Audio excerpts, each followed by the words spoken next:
ஒரு அழகான பசுமை நிறைந்த காட்டுப்பாதையில் ஆரோன் என்ற ஒரு சின்ன பையன் மகிழ்ச்சியுடன் நடந்து கொண்டிருந்தான். அப்போது திடீரென்று ஒரு சின்ன வெள்ளை முயல் அவனுடைய கையை பிடித்தது. ஆரோன் சிரித்துக்கொண்டு கேட்டான், "நீ பயப்பட மாட்டாயா?" முயல் மென்மையாக சிரித்து சொன்னது, "நட்பு இருந்தால் பயம் இருக்காது." அதன் பின் இருவரும் கைகோர்த்து நடக்க ஆரம்பித்தார்கள். பூக்கள் சிரித்தன, மரங்கள் காற்றோடு ஆடின. அந்த பாதையே ஒரு கனவுலகம் போல மாறியது.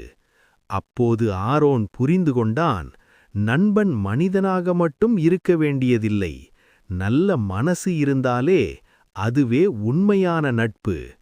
அன்று முதல் ஆரோனும் முயலும் ஒவ்வொரு நாளும் ஒன்றாக நடக்க ஆரம்பித்தார்கள். ஏனென்றால் நட்புதான் வாழ்க்கையின் மிக அழகான பயணம்.